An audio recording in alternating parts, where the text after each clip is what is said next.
Bonjour à tous, c'est Asma du site EdTest Anglais. Aujourd'hui, je me suis lancé le défi de vous expliquer le futur parfait en anglais en 5 minutes. C'est tout de suite après l'intro.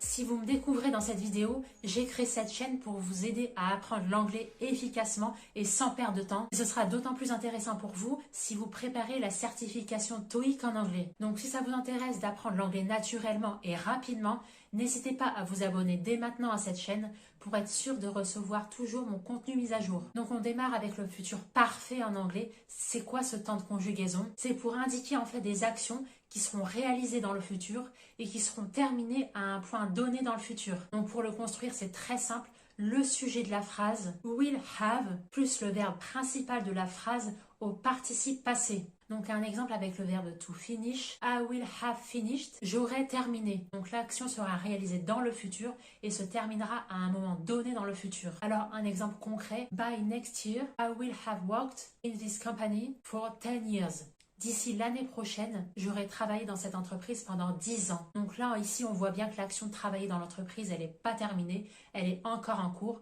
Et d'ici l'année prochaine, ça fera 10 ans que je serai en train de travailler dans cette entreprise. Donc le futur parfait ici, c'est vraiment un temps spécifique en anglais. Alors il y a un point important avec ce temps de conjugaison en anglais. Comme toutes les formes au futur, c'est pour exprimer la forme négative. Mettez bien le not entre le will et le have. Un exemple, I will not have finished my work by 5 p.m. Je n'aurai pas terminé mon travail d'ici 17 heures. Il existe également la forme contractée de will not, c'est want.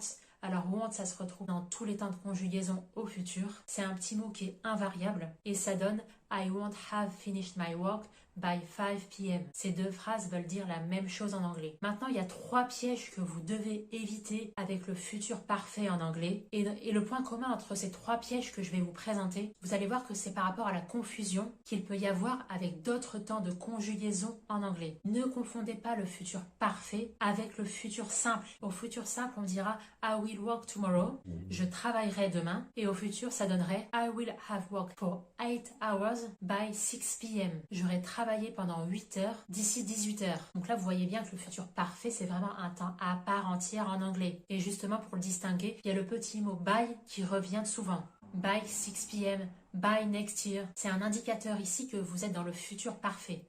Alors, autre piège, c'est de ne pas confondre le futur parfait avec le conditionnel passé. Pour reprendre le même exemple ici, futur parfait, I will have finished my work by tomorrow. J'aurai fini mon travail d'ici demain. Conditionnel passé, I would have finished if I had more time. Ici, il y a le would qui exprime une condition. Si j'avais plus de temps, j'aurais terminé mon travail. Donc retenez bien will have, il y a le petit mot by, et would, il y a if, pour vous aider à distinguer ces deux temps de conjugaison en anglais. Alors troisième piège, troisième erreur aussi, c'est de ne pas mettre le verbe principal au participe passé. Participe passé, c'est la 3e colonne dans les verbes irréguliers en anglais. Pour prendre un exemple avec un verbe irrégulier, on ne dira jamais I will have write this report, donc avec le verbe to write, pas conjugué en participe passé, ou alors she will have wrote this report, avec le verbe principal conjugué au prétérit ici. Ce sont 2 erreurs. La forme correcte, c'est la 3e colonne,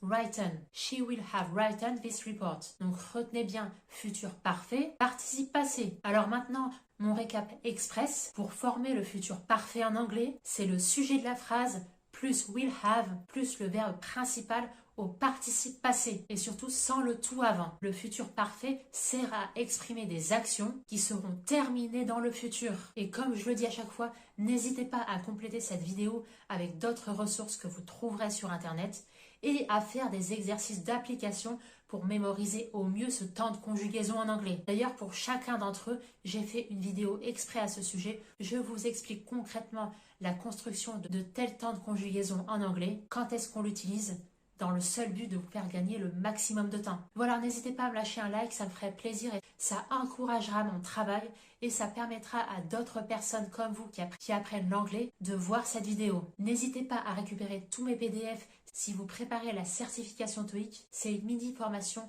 sur 4 jours qui vous permet de démarrer sereinement vos révisions. Tout ça, ça se passe en description de cette vidéo. Je vous remercie d'avoir regardé cette vidéo.